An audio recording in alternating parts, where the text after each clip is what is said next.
So let's start at the end. Christina's just come back from Singularity University. Who's familiar with Singularity University? A number of you. Singularity University, their mission is to work with leaders in the world of exponential technology who want to solve humanity's grand challenges.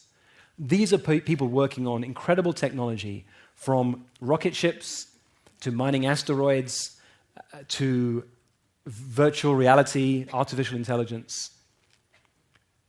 And Christine just came back from that conference where she actually spoke to a group of these leaders. She ran her own group with a group of these leaders. That's fucking crazy, right? I can't sounds, yeah. Let's take you back to that. Take him back to that phone call on the salon. So, I was working in a salon with Bay, and we were working on what's Bay's mission. Why is she here? What's her purpose? And something that she said made me think of Singularity University. And I read out to her from the website, this is their mission. We work with leaders in exponential technology who solve humanity's grand challenges. And that resonated with her. It wasn't quite her mission, but it resonated. It was the one call Christina couldn't make. So she listened to the recording of the call. And she called me afterwards and said... You posted in our Facebook group, Bay's mission is to da-da-da-da, and I looked at that, I was like, oh, no way, that's mine. Wait a minute, hold on.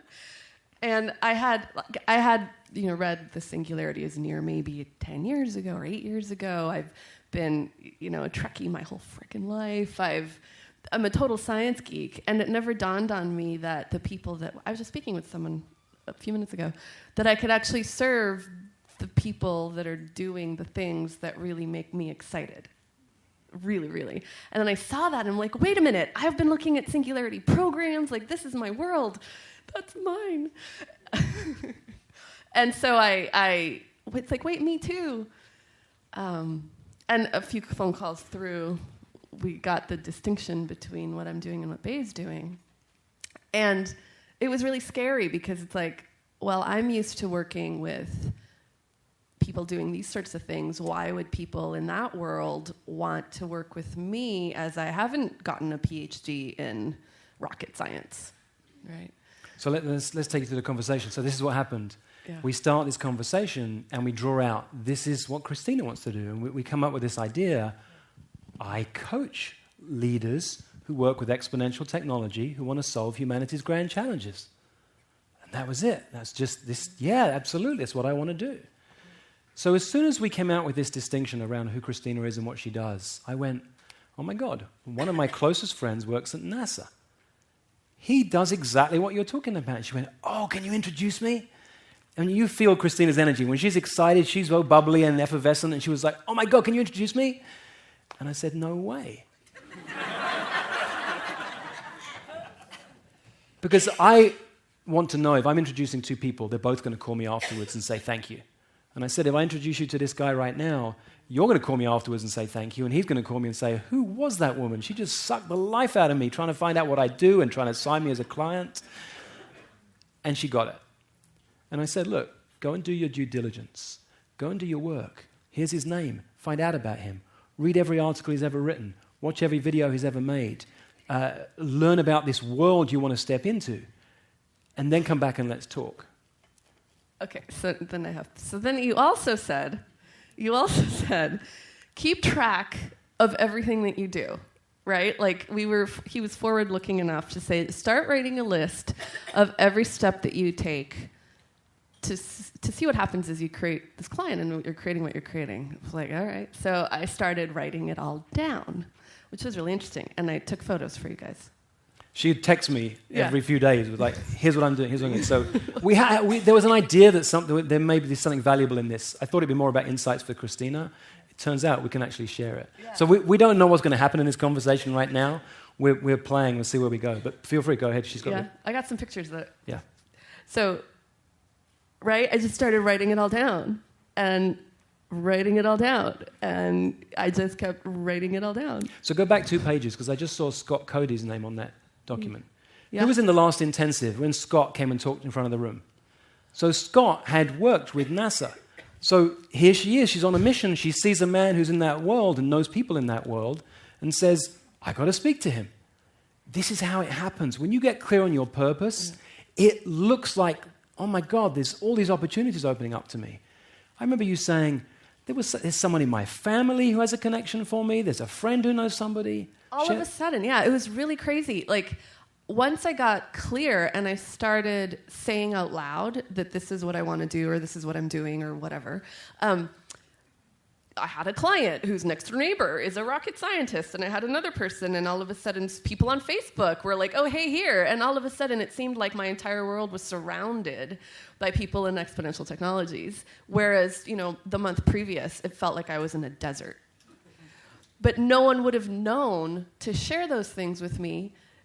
And even if I had said it without, in a kind of way, no one would have cared. But because the click had happened, this is my mission, I will do anything to make this thing happen, people felt it. And, oh my goodness. So let me draw out two distinctions. I talked yesterday about having a mission so fucking powerful that nothing will stop you. Here's a woman who's on a mission. Nothing's going to stop her. She's willing to risk being embarrassed, people saying no, because she's found a sense of purpose. Yeah. So I started keeping track of all these things. So I started, sending him things. Look, I read this article, and I checked this thing out, and now I know everything. Can you read that out? Read it out loud.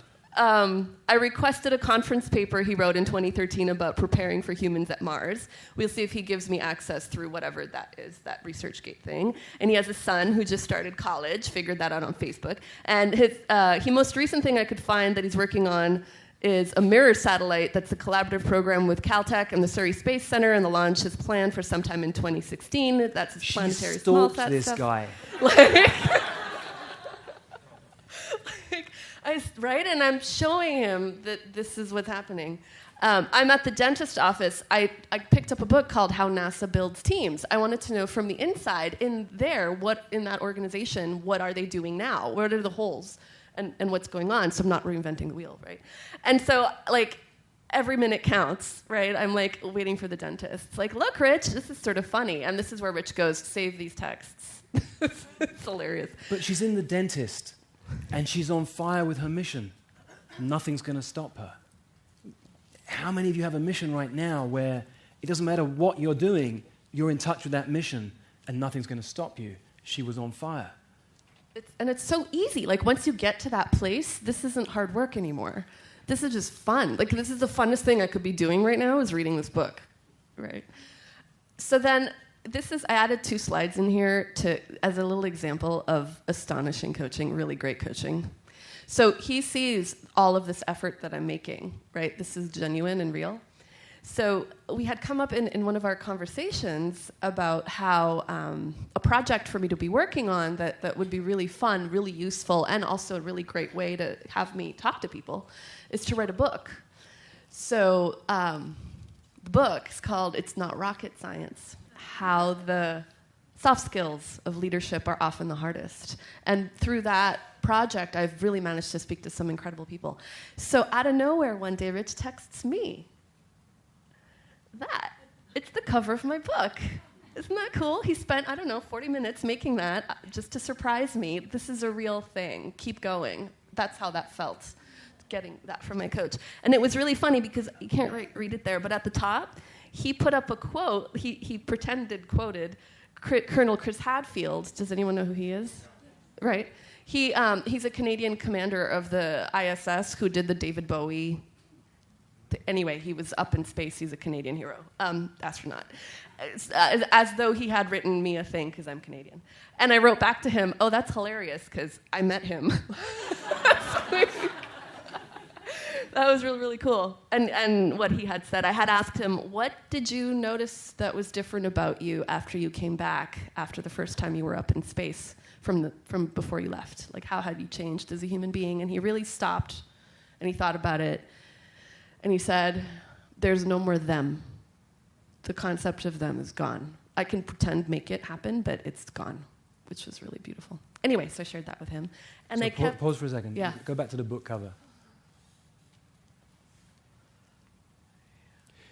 It wasn't that I was trying to create a clever a beautiful book cover or anything. I did this quickly online with some images and some text. I wanted to show her possibility. I wanted to have her step into her power. And seeing her name on a book has her feel her power. When people say, "What are you up to?" she can say, "I'm writing a book." It's for people who work in this world of exponential technology. It's called It's Not Rocket Scientists, and it's about this idea that what we call the hard skills are actually the easy skills. And what we think of as the soft skills are the hardest skills. Any of you ever worked in an organization or coached people in an organization? Every organization struggles with communication and relationships. And we call that the soft skills.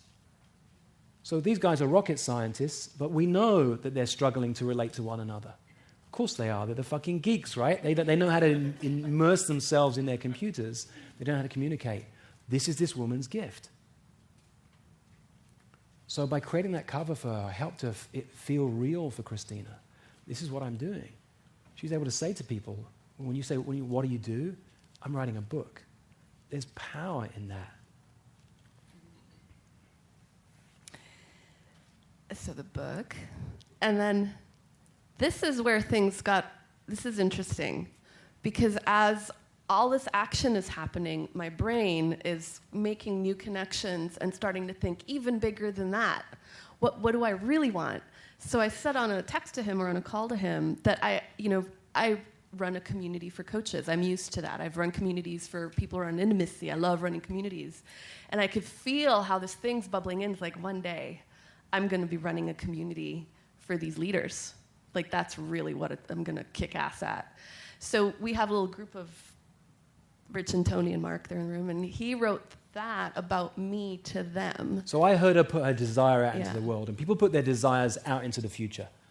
One day, hopefully, fingers crossed, if I'm lucky, with a following wind going downhill, there may be, just maybe, I like to speak the world into reality, because our word creates our world. So I spoke it into reality. I wrote, "Hey, Christina is running a community of leaders who build exponential technologies to solve grand challenges." I had to step into it. I had to own it. I'm literally creating the future with this text. Save it.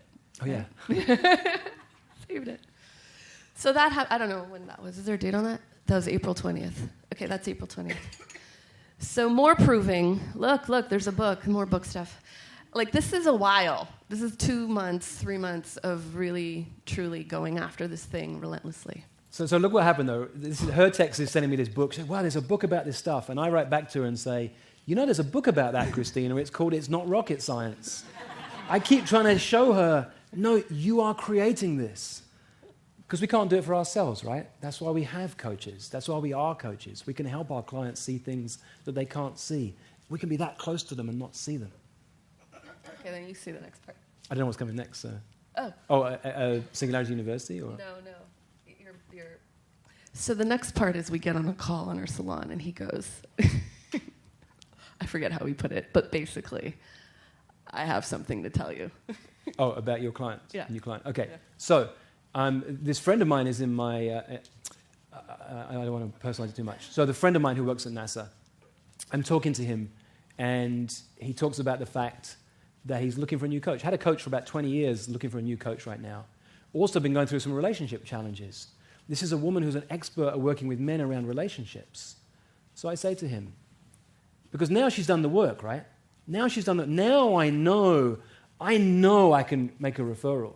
So when he says to me, apparently out of the blue, "I'm looking for a coach," I say, "Well, it's interesting you should say that. I know a woman who works with leaders in the world of exponential technology who are solving humanity's grand problems." And he goes, "Wow." His eyes open wide. And I say, "And she happens to also work with men around relationships and sexuality." And he goes, "Oh my God, that's just what I need." I said, "I know." Because I did, all right? He's my friend, I know. I said, "Would you like me to introduce you?" "Yes, please," he says. So now I call her up and say, "Hey, I'd like to make a referral to you." And so my energy went through the fucking roof. I got so excited. This was the biggest thing that's ever happened to me. Oh my God, I'm going to talk to a guy at NASA, right? Like, and this is the guy who whose plan for how we're going to get to Mars, because Obama said we're going to Mars in 2030s, he's the one that created the plan on how we're going to do that. Like, he's for real dude guy at NASA. This is so exciting, so exciting, so exciting. So I have, we do the thing and a powerful conversation and another powerful conversation, and it's wonderful, and the process is going along. And in here, in my body, this is still the most exciting thing that's ever happened to me. And as he's talking on our calls, I'm translating. He's like reading the emails he's getting and wanting coaching on meetings he's going to and things that are happening. And I'm like, we're talking about banking right now. This is accounting, this is not NASA. We're not talking about satellites. Because I was so excited. And in the whole enrollment process, the power was just sort of like, he was up here, and I was like trying to like, wow, you're awesome, maybe. I could fake make you believe that I'm good enough to be your coach, right? Who's had that experience? So Rich is picking up on this.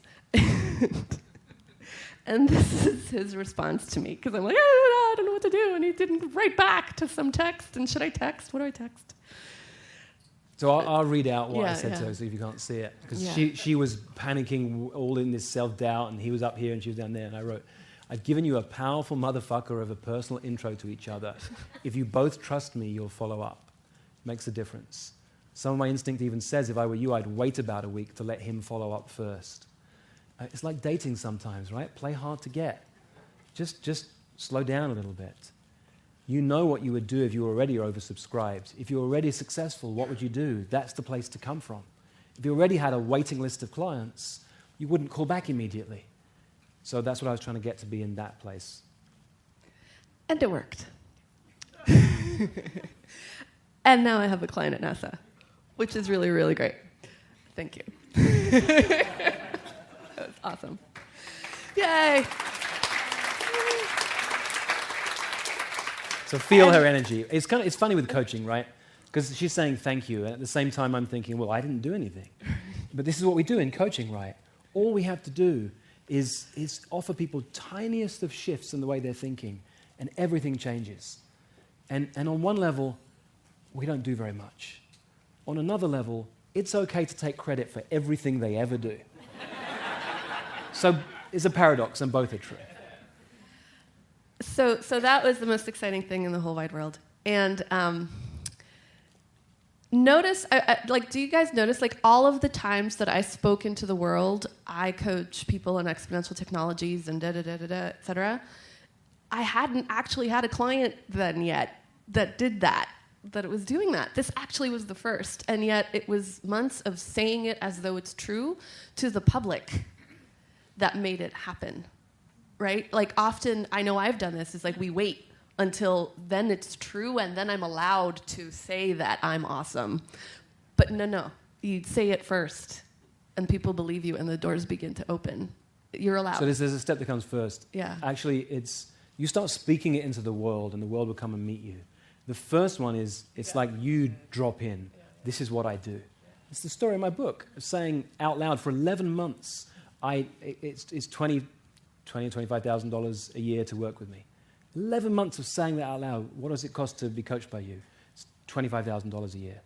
And nobody said yes, and then I got creative, and people paid different rates. And finally, somebody who I just kept coaching powerfully for that whole time, someone says, end of a coaching session, well, how do I pay you? And on the inside, I was like, oh my God, I don't know. Do you write a check? Do you pay? I don't know. I had the presence of mind to say, write a check. But the world is literally created. And that's what Christina's been doing. And I've been helping her just to keep owning who she is and speaking into the world, this is what I do. I coach leaders in exponential technologies. Now she does. Okay, so there are three, as I was putting this together, it's there are three things that I really, really, really hope you guys get. You leave here and you really freaking get this. Remember all those baby steps? It's not like if we just came up here and it's I didn't have a client at NASA. Now I have a client at NASA. Now, and then there's the next part of the story you don't know yet. It's and now this, and it's it looks like I went from here to here, right? And it's intimidating. And if any goal I've put forth to myself, there's this well, that's impossible to make that jump. I'm just not even going to try. it was like, I subscribed to all the magazines in the industry. I found out what all the conferences were. I talked to Scott Cody. I went to dinner with so-and-so. I don't know what the frick I'm doing. I'm going to call my 4PC tribe. And I had a conversation with Janine. Like, every little, it's just these tiny, tiny little steps. Just a lot of them that make this happen. This isn't magic. So let me just pause. Again, Yeah. You're going to get enrolled in the story. You don't want to listen to the story. Just keep popping out of the story to say, what did I just hear she did? She's got a tribe of people around her. She reached out to somebody. She saw this guy on a stage and said, hey, let me speak to you. Do you have a moment to speak? Capture these things because it makes it real. Otherwise, it looks like a miracle. Wow, she's been coaching a few years and now she's coaching someone at NASA. No, it's everything that went in between is what counts. It's just like yesterday with the gravestone.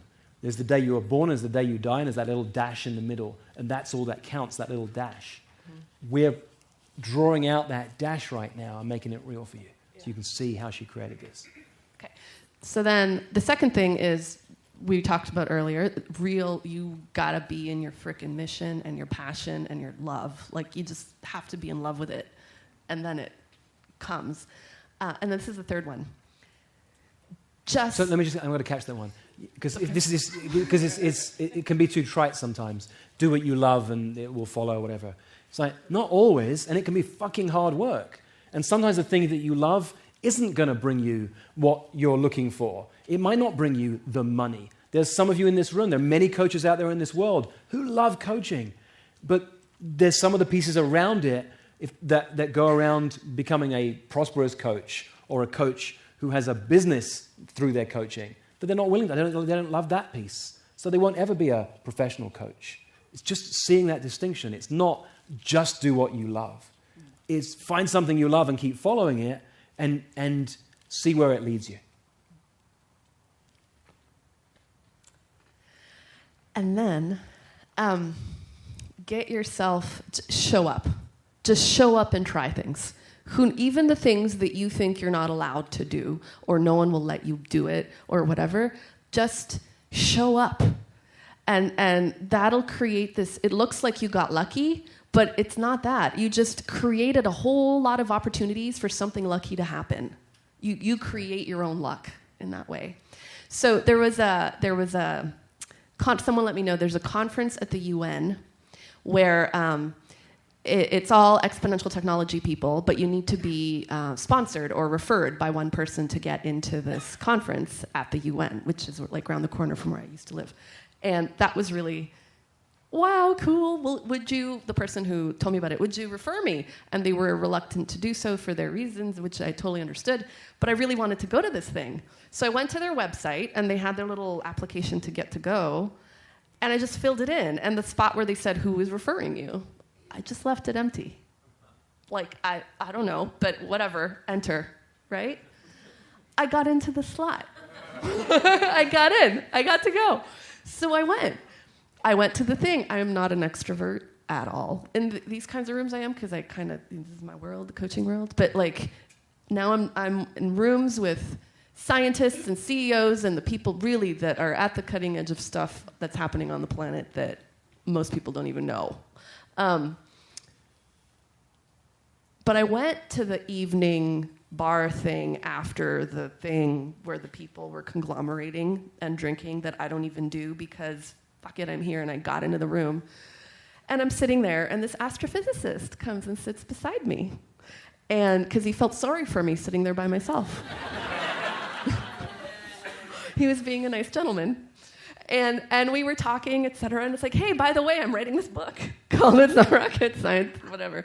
Would you be willing to talk to me for 20 minutes at some point after this thing about this book?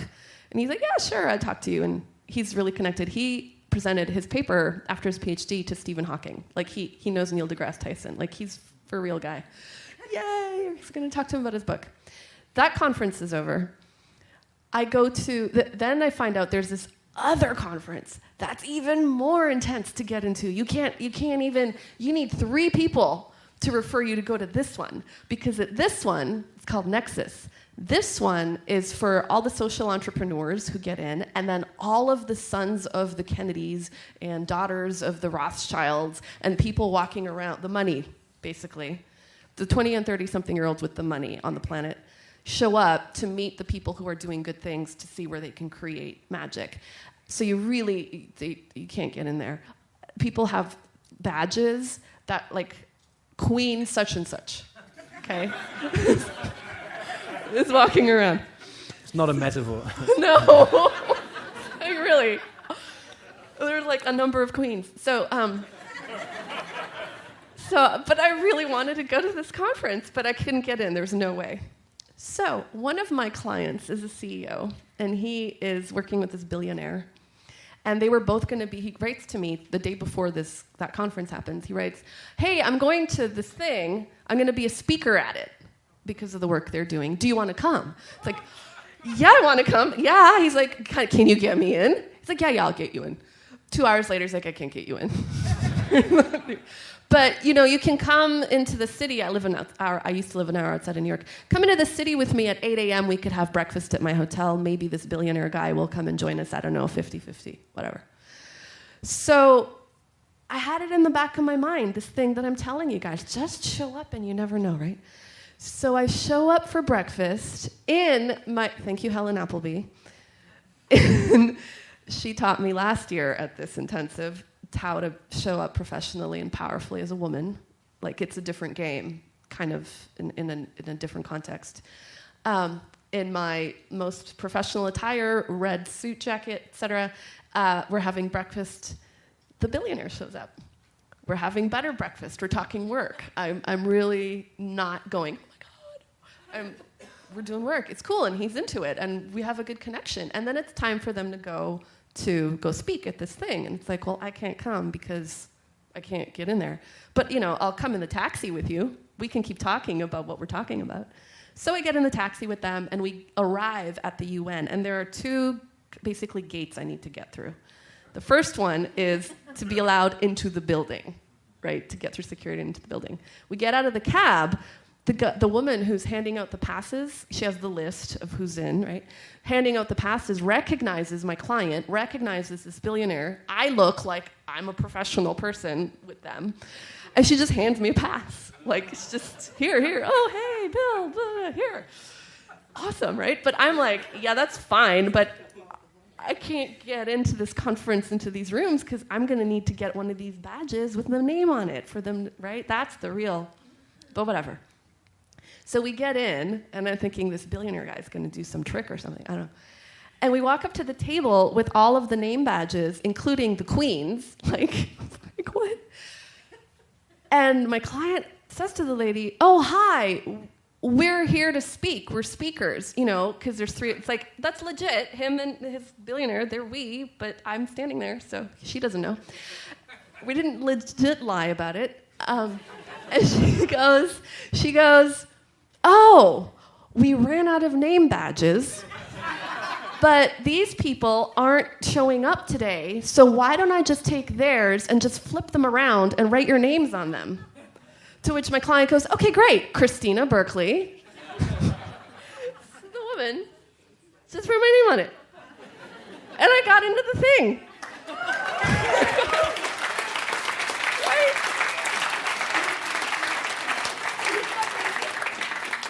That was the second one in a week that I got into that I wasn't supposed to get into, right? So now I'm starting to experience myself in these rooms with these people like I belong there. And I'm noticing how I'm actually not putting them on pedestals and how I belong there, Like, oh, this is the world I'm playing in now. And I actually have something to offer here. That's really interesting. So... And again, let's make that real for you. How many of you have been to one of our events before where the first time you came, I don't fit in, these guys all know each other, I'm different, I'm the outsider. And then the second or the third time began to feel like, oh, this is my community, I fit in. How many of you have had that experience? So you get it. This is exactly the same thing. It looks different right now because it sounds like this incredible community. It's exactly the same thing. Keep showing up, and there comes a moment when you go, oh yeah, these are my people. So right around the time that this whole thing began, 3 months ago, before all of this, and I owned that these are the people I work for, I went straight to Singularity University's website and saw they had a conference happening. It was $3,000 to go to it. you had to apply to get in. I didn't think they'd let me in, but I did. And so I paid the money. And at the time, I had one CEO client. And it was a stretch for me at the time to write, because they're like, what do you do? What's your thing? To write executive coach, because I'm lying, I'm a fraud, that's not really true. I only have one CEO client.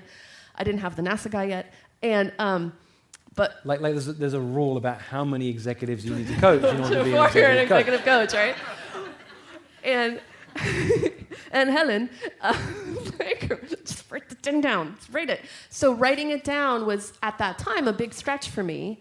And again, speaking it as though it's true, right? So, okay. So I get to, this conference happened last weekend. I get to San Francisco. I walk in, and they give me my name badge, which says executive coach. In this group of 1,400 absolute top-level cutting-edge people, walking around with a badge that says executive coach is like saying, I don't have a job. Like, it's just that's no good. There's a lot of judgment out there around what being a coach is. Well, I'm going to say that's possibly true. Okay. It was true for her, which meant that's what she was feeling. Fine, yes. Okay. All right. Anyway, yes. So No, this one's true, Rich. You ever have your clients who have their list of things that are not true, and then you help them to see that, oh, like, I get it, that one's not true, that one's not true. No, but this one's true. I had a client say to me once, no, I get that all those things are not real, I see I'm making them up, but this is about my mother, you haven't met my mother. Everyone has one thing, every one of us does, like, this one's true.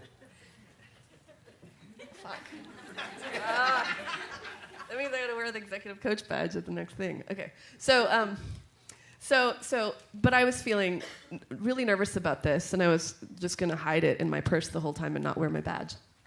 But I called out my 4PC people. Guys, I'm freaking out. And also, all these people are so scary, and what am I doing here?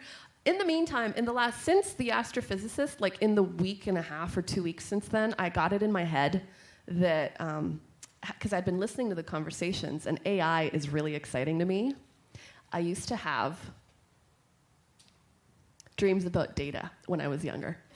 And I was like 12 or something, and started talking to it was like, I'm going to be the one, and he's going to have feelings. Do you guys know who she's talking about from Star Trek? Yeah, okay. Come talk to me later if you don't know what I'm talking about. So anyway, So I was... I got to capture that one. Because women always want to change men. They always like, I'll change it. It was the ultimate. This guy who's half robot is like, I'm going to have him finally have feelings. I love it. Anyone who's been into an unavailable man understands. Ultimate.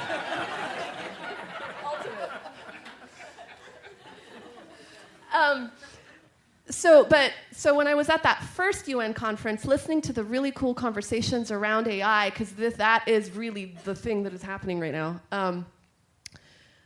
no one was having the conversation about what about the humans? What about us?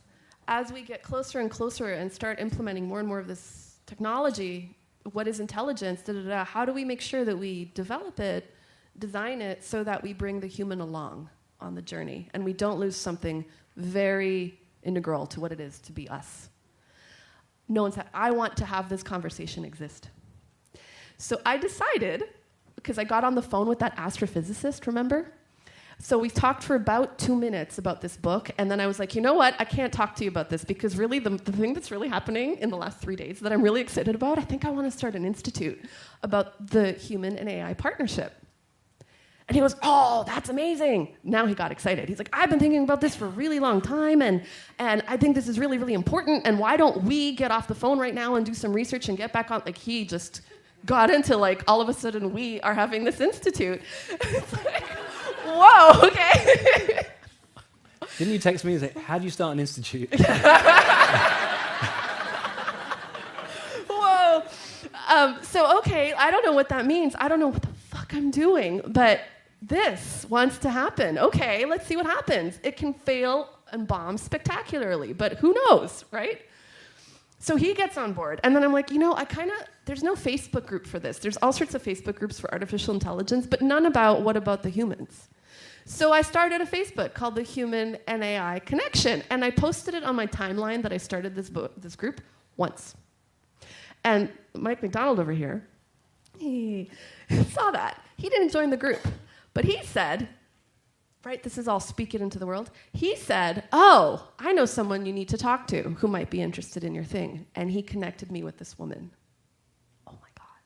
I can't even tell you what me and this woman are about to do because I'm just gonna keep that on download. But like, oh my God. So she's like a super, super insider in Silicon Valley who just really cares about this stuff, knows that it isn't happening and knows that it's important, and is just on my board of advisors, along with the astrophysicist, along with Teo, who's a shaman here. And there's an institute. So let me pause you for a second, because yeah. for the sake of time, I want to finish this piece. Yeah. So here she is, constantly speaking into the world what she's creating. Now you're looking at the founder of the Human AI Partnership? Human AI Partnership. Human AI Partnership. She's the founder of this institute because she said she is, and it's now happening. And when you speak into the world, people say, oh, and someone makes a connection and something starts to happen. And so backtrack, right? She's at this conference and she's got this name badge saying executive coach. Remember, only a month before, she was like, I wish I could call myself an executive coach. That would be just, I'm not a coach, I'm an executive coach. Now I have one CEO client. Could I possibly I'm going to call myself an executive coach. Now she's here 2 months later. So much has happened because how she's showing up. Now she's like, I don't want to be an executive coach. That's not going to fit in here. So she texts me and says, they call me an executive coach. What am I going to do? And I text back and say, get some whiteout, remove that, and write on, I'm the founder of the Human AI Partnership. And she texts back, do you want to show the photo? So I go to the help desk and I was like, is there any way you could change my name tag? And these are fancy name tags. And they go, oh yeah, what do you want to put on it? I was like, oh, How many times do we stop from doing the most simple thing? How many people would have sat there, shied away from, my name badge is embarrassing, I'll put it in my bag, I won't say anything, and would have left that conference sad and frustrated because this is how the world is. I was lucky I got in, but then this is what happens. You don't have to be that way. So they go, what do you want to put on it? So I said, I want to say founder and principal of the Institute for Human AI Partnership. That's a name tag I could walk around this group of people proudly and have something to speak and share and contribute, and I know I'm going to capture their interest and curiosity, and it's legitly true. This is who I am in this room. And they said, what do you want to put on it? None of this is true. All of this is made up, and it's all legitly true at the same time. Because that's how anything was ever created. You know why you're here in this room? Because I made up one day we're going to have these intensives. That's why you're here. You know why you're here? Because Steve and I made up one day we're going to write a book together. Anything that was ever created was made up, came from an idea, and somebody put it out into the world. So the guy goes, oh, that's interesting. The Institute for Human AI Partnership. Do you want a spot at tonight's unconference? Which means, do you want to lead a small group of people? Guess what she says? Yes. And there they are. Like that. There's one guy. He's on the ethics board at Intel. There's another guy at DARPA. There's some super, super, super researchers working on AI and unconditional love. There's the NASA dude over there. It was just like, and it tied for the most attended session at the unconference that night.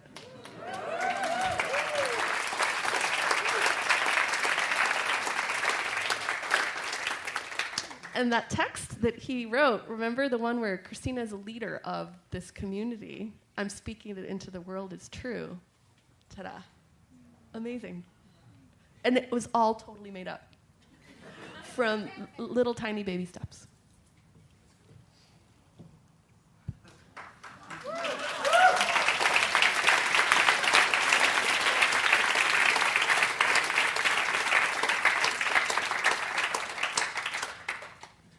I wanted to tell that story this way because this is exactly how it's happened, from one conversation to the next, one text message to the next, one idea to the next, one fear and doubt to the next.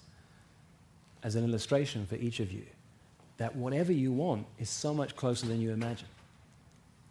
And what we've talked about today has been a mission so fucking powerful that nothing will stop you.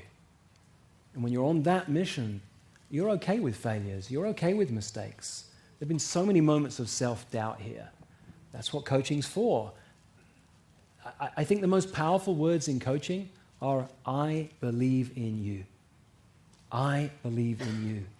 If your clients get just how much you believe in them, they show up in all sorts of extraordinary ways.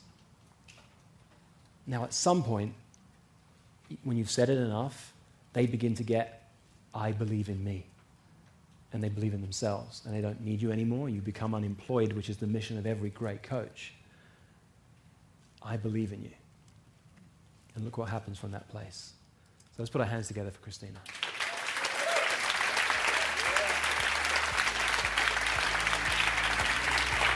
This is